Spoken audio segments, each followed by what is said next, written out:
आपके अपने चैनल सनातन दर्शन में सभी प्रिय दर्शकों का हार्दिक अभिनंदन। आइए आज शनि की ढैया के बारे में चर्चा करते हैं।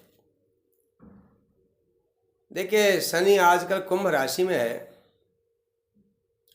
तो कर्क और वृश्चिक राशि को शनि की ढैया चल रही है। तो हम आज कर्क राशि को क्या सावधानी करनी चाहिए, क्या असुविधाएं इसमें आ सकती हैं, इसके बारे में चर्चा करने का प्रयास करेंगे। देखिए, कर्क राशि जो है उसका स्वामी चंद्रमा होता है। चंद्रमा का कोई भी शत्रु नहीं होता। तो कर्क राशि में शनि की ढैया भी चंद्रमा के प्रभाव से, कर्क राशि के स्वामी के प्रभाव से बहुत खराब नहीं होती। लेकिन शनि के ढैया का बड़ा हवा बना हुआ है, लोग डरे रहते हैं और बड़े बड़े उपाय करते हैं छोटी छोटी परेशानी आने पर भी। तो आपको बता दें, इतने डरने की आवश्यकता नहीं है। शनि की ढैया में आदमी के जो पहले किए हुए कर्म हैं उनका प्रतिफल प्रकट होता है, उनका फल प्रकट होता है। तो इसलिए घबराने की कोई बात नहीं है। इसमें थोड़ा आदमी को संघर्ष बढ़ जाता है, लेकिन ऐसा है कि शनि में जो अड़चनें आती हैं, दिक्कतें आती हैं, तो वह धीरे धीरे शांत भी हो जाती हैं। थोड़ी हिम्मत बनाने की जरूरत है, थोड़ी शांति की आवश्यकता है। आइए पहले यह जानें कि कर्क राशि में कौन कौन से नक्षत्र होते हैं। कर्क राशि में पुनर्वसु नक्षत्र होता है और पुष्य नक्षत्र होता है और अश्लेषा नक्षत्र होता है। पुनर्वसु पादमेकम पुष्य अश्लेषांत कर्कः। पुनर्वसु का एक पाद ही के हो ह ही, तो के हो ह तक तो मिथुन राशि होती है और ही का जो एक अंक है वो कर्क राशि में आता है। जैसे पहले ही से हीरा लाल रख देते थे, हीरा वल्लभ रख देते थे, हीरा भी रखते थे।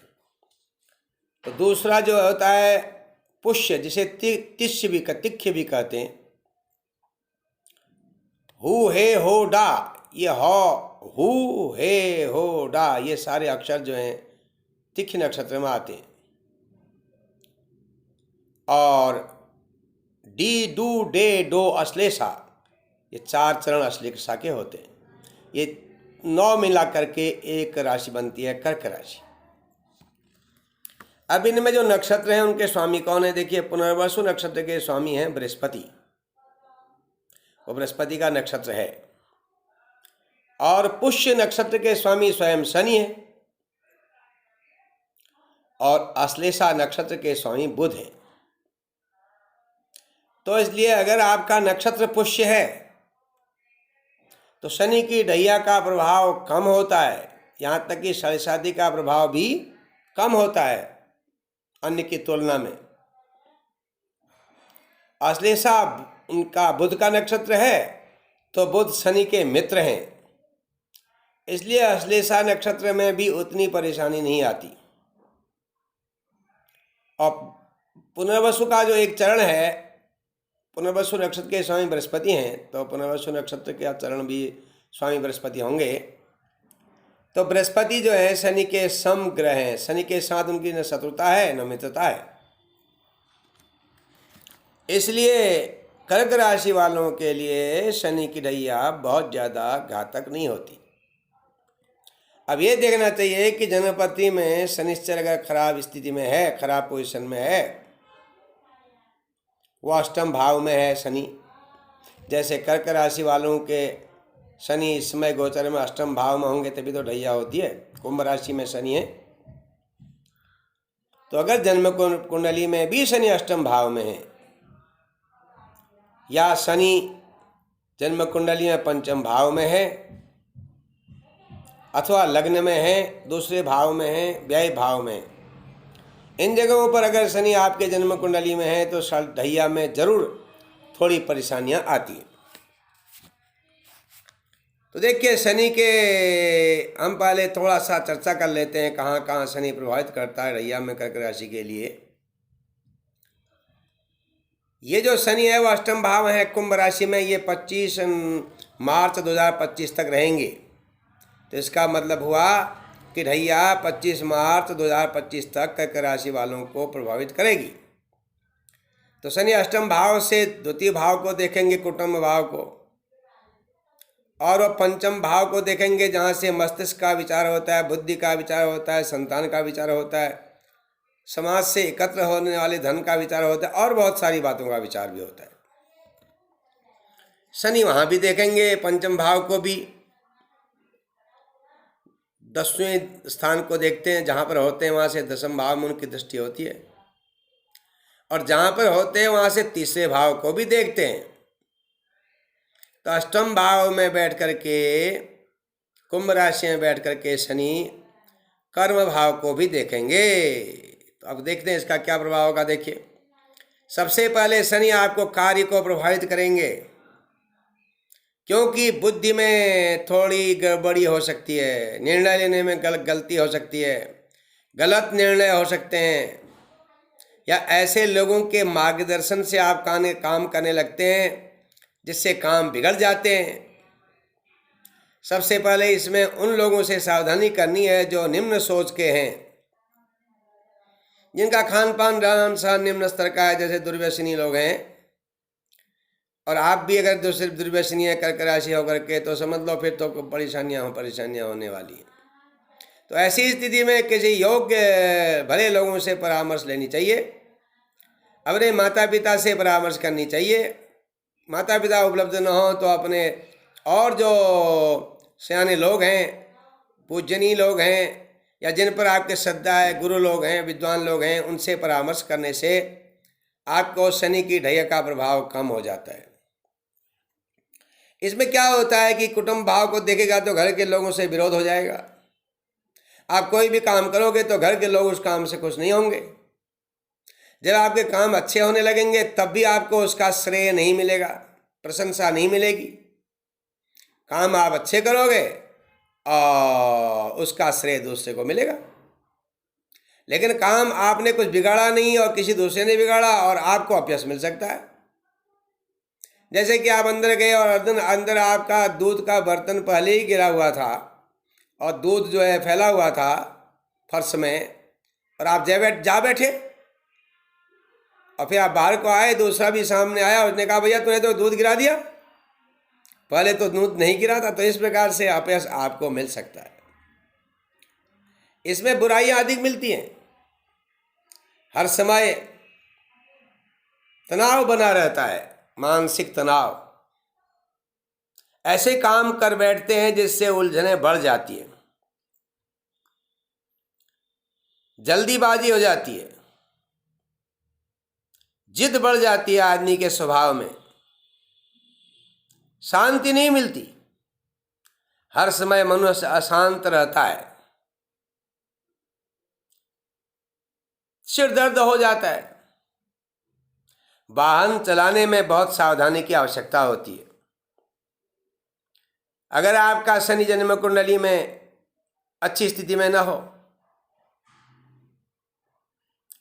और वाहन स्थान पर कोई पाप ग्रह जन्म कुंडली में बैठा हो, जैसे सूर्य बैठा हो, राहु बैठे हो, मंगल बैठे हो, तो वाहन संचालन में भी असुविधा आ सकती है, पाँव में परेशानी आ सकती है। शनि की ढैया में अक्सर थोड़ी थोड़ी चोट तो लगती रहती है, कभी हाथ कट जाएगा सब्जी काटते वक्त, या कहीं आप टकरा जाएंगे, खरोंच लग जाएगी, पाँव में लग जाएगी, नींद में असुविधा हो जाएगी, ये सब इसमें होता है। तो इसलिए आप वाहन संचालन में सावधानी रखें। और अगर जन्म कुंडली में मंगल राहु जैसे ग्रह शनि के संबंध में हैं, तो निश्चय है कि इसमें कोई न कोई दुर्घटना वाहन से होने की संभावना रहती है। तो इसलिए आप पहले ही सतर्क रहें, सावधान रहें, वाहन संचालन में सावधानी करें, रात्रि में वाहन न चलाएं। अगर आप स्कूटर मोटरसाइकिल चलाते हैं तो उसमें भी सावधानी रखें, अपने जूते पहन करके, हेलमेट पहन करके आप वाहन स्कूटर आदि चलाएं। और हो सके तो दिन दिन में चलाएं, रात्रि में न चलाएं, क्योंकि शनि काला ग्रह है, रात्रि में उसका प्रभाव अधिक होता है। देखिए, इसमें आदमी जिनके कुंडली में चौथे स्थान में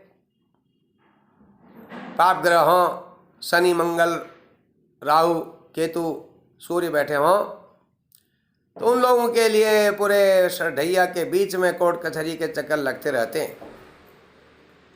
और कभी कभी एक दूसरे के विश्वास में आकर के लोग जमीन खरीद लेते हैं, संपत्ति खरीद लेते हैं इस अवधि में, तो उसमें बाद में पता चलता है कि भाई असुविधाजनक स्थिति है। तो ये सावधानी की जरूरत है। संपत्ति संबंधी कार्यों में सावधान रहना चाहिए, क्योंकि शनि के दृष्टि के प्रभाव से निर्णय की सामर्थ्य में थोड़ी कमी आ जाती है। आदमी गलत निर्णय ले लेता है, दूसरे का विश्वास भी कर लेता है। कुटुंब के लोगों का भी बहुत सहयोग इसमें नहीं मिलता है, तो बहुत बार जो है व्यर्थ में विवाद और तर्क कुतर्क होते रहता है। और शनि आमदनी स्थान को देखेंगे तो धन के आने में भी थोड़ी रुकावट होती है, लेकिन इसमें व्यय अधिक होता है, आदमी व्यय कर देता है। आदमी पूरे वर्ष भर इस ढैया में सशंकित रहता है, भ्रमित रहता है, और उसको समझ में नहीं आता क्या करना चाहिए। दुविधा उसके स्वभाव में हो जाती है, अपने आप सोच, वो अनुकूल और प्रतिकूल सोच पैदा कर लेता है। तो इसलिए वर्ष में पारिवारिक उलझने, उससे सावधानी की जरूरत है। परिवार के विवाद से सतर्क रहें। परिवार में पत्नी के बच्चों के स्वास्थ्य में अगर कोई असुविधा आए तो उसमें लापरवाही न करें, और लेन देन में बहुत सावधान सतर्क रहें। ये आपको हमने कर्क राशि वालों के शनि के ढैया के प्रभाव के बारे में थोड़ा परिचय कराया। इसमें ताप संताप हो सकते हैं, तो शनि के लिए आप जो है आप उसमें काली चीज़ों का दान करें शनिवार के दिन हो सके तो। आजकल अब माघ का महीना शुरू होने वाला है 15 तारीख से, तो मकर संक्रांति के उपरांत पूरे माघ और फाल्गुन का महीना शनि का महीना होता है। इसलिए माघ के महीने में खिचड़ी खाने के लिए कहा जाता है, जिससे कि शनि का कुप्रभाव कम हो जाता है। शनि वायु कारक ग्रह है, इसलिए खिचड़ी खाने से गैस्ट्रिक ट्रबल कम होता है, वायु के दोष कम होते हैं। तो खिचड़ी का दान भी करते हैं, इसमें गरीबों को खिचड़ी बांटते हैं, और रेवड़ियों का दान करते हैं, तिल से बनी चीज़ों का दान करते हैं, उससे शनि का कुप्रभाव कम हो जाता है। अन्य बहुत सारी बातें आप सब लोग जानते हैं, बहुत सारे उपाय लोग करते ही रहते हैं। तो शनि इस प्रकार से, शनि बहुत खराब भी नहीं है, कर्क राशि वालों के लिए बहुत चिंताजनक बात नहीं है। अब इसका संबंध कुंडली को देख करके तय किया जाता है। हाँ, ये पक्की बात है कि शनि की ढैया 7.5 आने पर आदमी को थोड़ा सा लगता है कि सब कुछ बदल रहा है, जो हम चाह रहे हैं वह हो नहीं रहा है, अड़चने आ रही हैं हर काम में, मित्र भी शत्रु बन रहे हैं, व्यर्थ के विवाद पैदा हो रहे हैं। तो इन सब चीज़ों से बचना चाहिए, सावधानी करनी चाहिए। जो लोग नियमित संध्या पूजा स्नान आदि करते हैं, पितरों का तर्पण आरती करते हैं, दान पुण्य करते हैं, उनको इस ढैया का प्रभाव वैसे ही कम हो जाता है। हनुमान चालीसा का नियमित पाठ करने से, अथवा थोड़ा ज़्यादा करना चाहें तो सुंदरकांड का पाठ करने से, और भैरव जी के स्तोत्र आदि का पाठ करने से, अथवा भैरव जी के शनिवार के दिन मंदिर के दर्शन करने से, तो शनि का कुप्रभाव बिल्कुल ही कम हो जाता है। तो आप जिनकी कर्क राशि है, शनि भगवान आप पर कृपा करें। आपकी परेशानी जो अगर पहले से चली आई हैं, क्योंकि शनि के ढैया में जो पहले से कार्य किए हैं उनका ही प्रतिफल इस समय मिलने लगता है। शनि अपनी दिशा में हमको कुछ सिखा के जाते हैं, और हम जैसे सोने को तपाया जाता है, खूब आग में उसमें चमक बढ़ जाती है, ऐसे शनि के प्रभाव से हम में भी जो है कुछ समझ पैदा हो ही जाती है। आप सभी के लिए अनेकों मंगल कामनाओं के साथ हर हर महादेव।